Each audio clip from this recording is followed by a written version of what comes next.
Alright, hey, this is Hans the Ramen Raider coming at you with another episode of Instant Noodle Recipe Time, the show where I show you what to do with your instant noodles. This is going to be review number 3098. So, about to turn the page on the 3000 series, getting to the 3100s. And today I've got one I got up in Canada at a place called China World. And this is, oh geez, what is this? Lao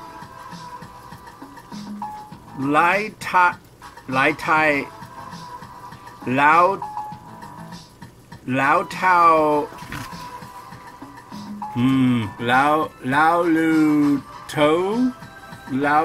To. I can't remember. You'll see it though. This is a 600 milliliters water, 6-minute steeping noodle. So basically, here's our pot of boiling water. Instead of using the bowl itself, there's some powder, some vegetables, and looks like TVP. And we have some, I need my spoon. Some paste. Yeah, I need my spoon for this. I just discarded my spoon already. This fork will work though, it'll stick together. Yeah. Paste. Go in there. And then finally the noodles themselves.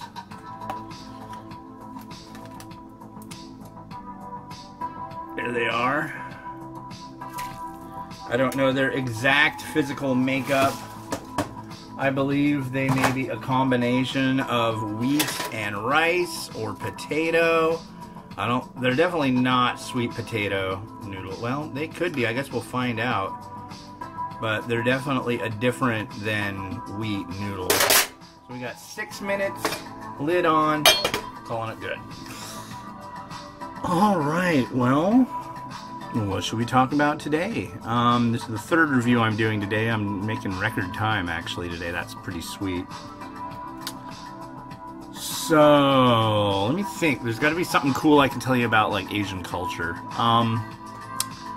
So in a recent video, well, yeah, it might have come. Yeah, it'll be recent to you. In a recent episode of the Chocolate Break, we're talking about this chocolate, and the brand is called Dolphin, spelled with an F instead of a PH.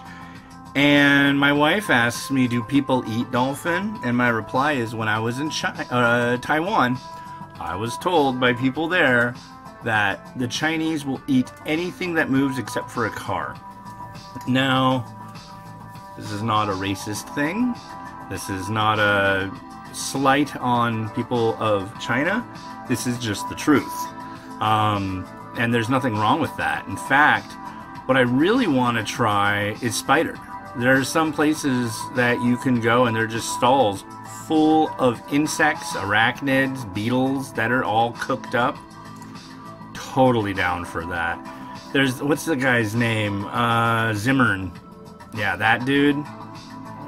I want to do it all myself. When I watch that guy, I'm just like, ugh, go away.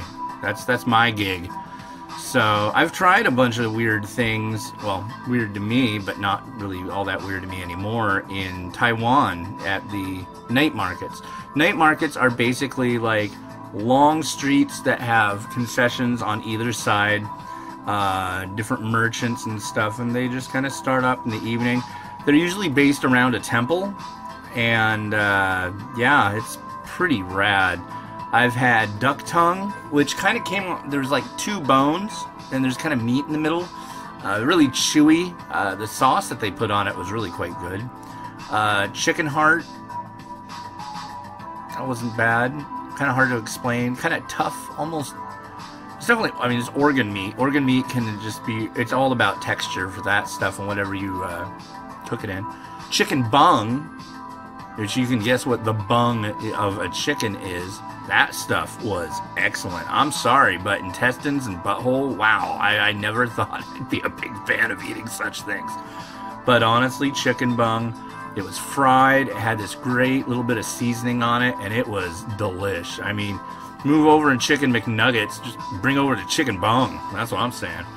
And pork intestine, braised pork intestine is absolutely fantastic. I got my sister to try it. She was like, ew, ew, ew, which is cool. I think 99% of the people that I know would be like, I can't believe you're eating that. Oh. It's like pretty common in Asia. Pretty good too. I really recommend it.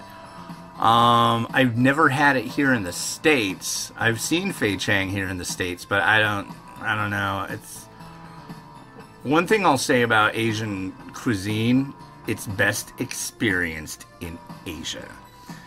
Because for the same reason that people see pork intestine as like icky here, or ooh, gross, you know, like, is the reason that you don't see that on the main menu at the Chinese restaurant that you usually go to.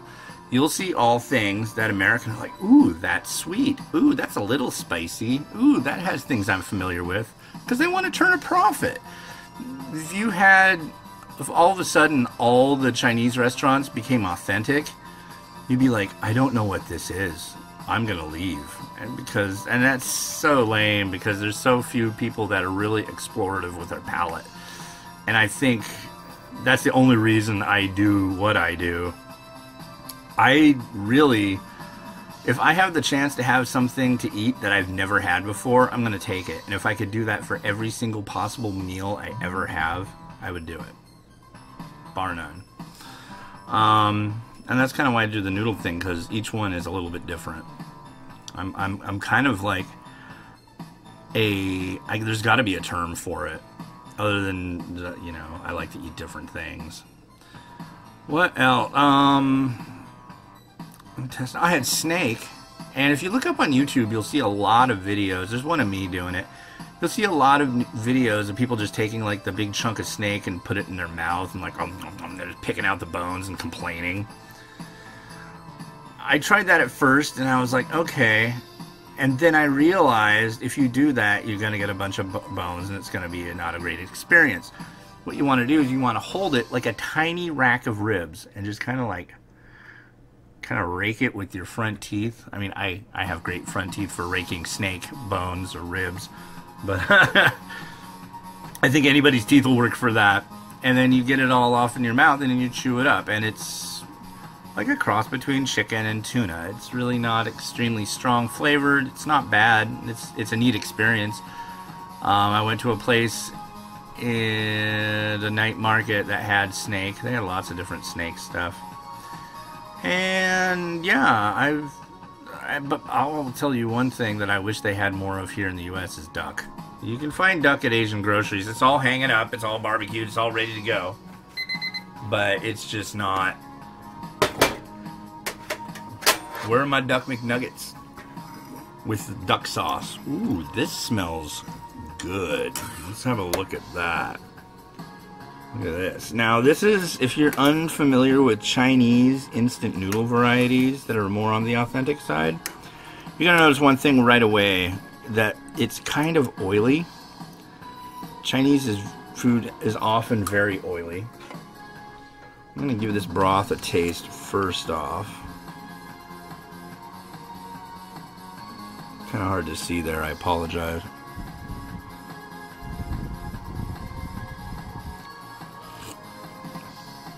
Flavor is spicy beef. Just the nicest little hint of Szechuan pepper in here.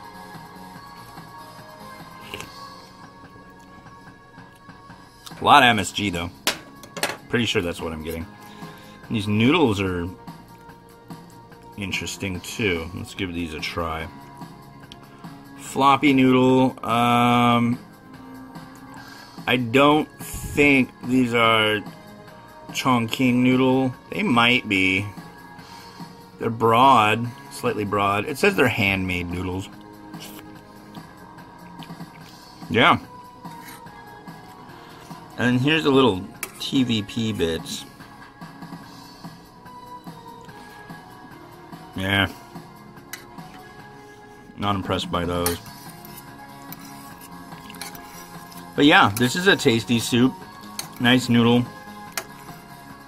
Needs a little bit of doctoring though. And the doctor is in. So, I'm gonna do something I usually don't do. I'm gonna return this to a boil. A boil, you say? Yep, a boil, I say. And I've got some thin sliced beef for hot pot that I'm gonna throw in here. So here we go. And here we go. So you can get this at a lot of Asian groceries. Go to the Korean ones because you'll find it like left and right. You get this really nice thin beef that takes barely anything for it to cook because it's so thin. I'm going to put it over there and let it boil up. Just one moment.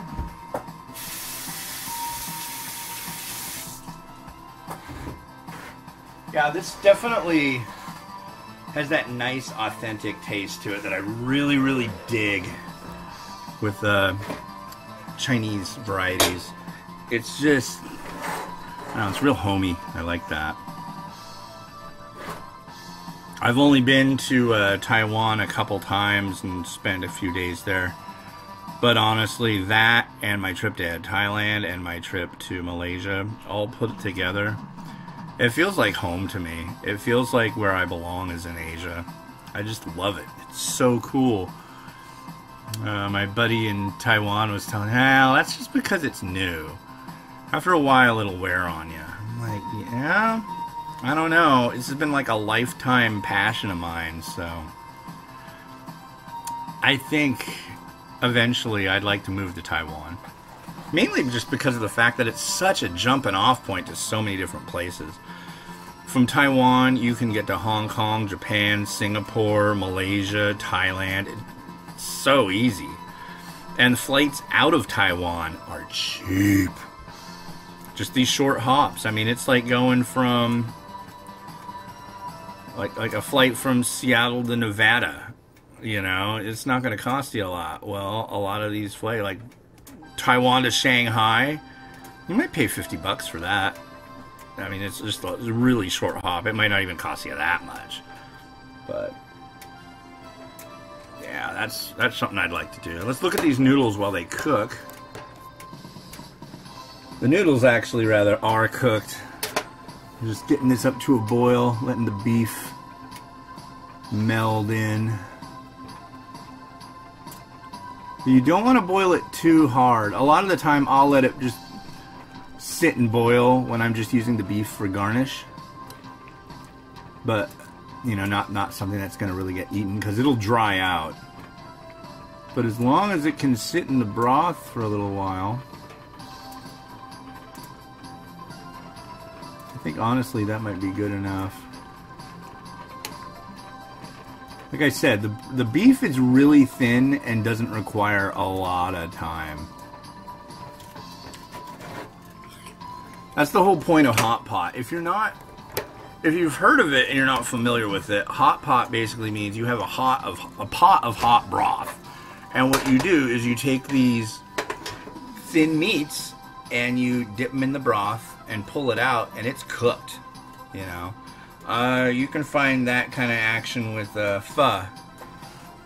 You know, it'll come with meats that are that thin sliced, and the broth, as long as it's like boiling hot, you're good to go.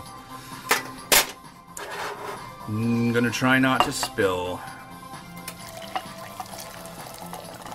It's working out so far. Oh, spillage! Dagnabbit. It's just something I've never gotten right. I always spill things. But no need to cry over spilt Chinese noodle. I mean, I could, but that would be a little silly. I'm an adult. So let's get some of this over here.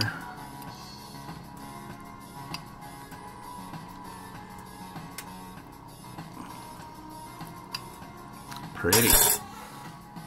And I think I'm just gonna go with the spring onion here. I'll forego the mung bean sprout, I think.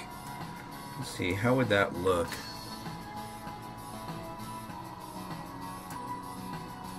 Yeah, why not? A little bit. It might not be the most authentic there. I don't know how, if they would use this over in China, but it's a vegetable. It says vegetables. I'm doing what you told me. And of course, a lot of spring onion.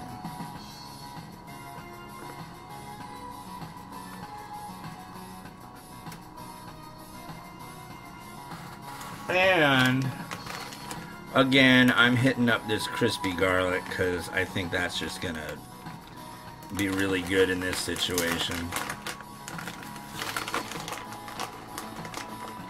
So let's add some crispy garlic. And there you go. I think we're gonna call it good at that. Yeah, let's just call it good at that. Alright, well, cool. There you have it. Some spicy beef noodle from China. Still thinking these are wheat noodles. That's my bet. Anyways, well, that was fun. Yeah, I should give you more info and tips about Asia and stuff to know. So maybe I'll do one all about instant noodle or Asian groceries. You'd probably like that. Alright, well, hey, this has been Hans the Ramenator wishing you enjoyment of your noodles every day. If you enjoyed this video, please click like, and, you know, if you haven't already, please subscribe. There's lots of cool stuff that I've done, and I really want to share it with you. So please do that. Click that notification bell. You'll find out when all these videos come out, the chocolate break videos, top 10s, unboxings, spicy noodle eating fests. So, yeah. Alright, have a good one. Bye.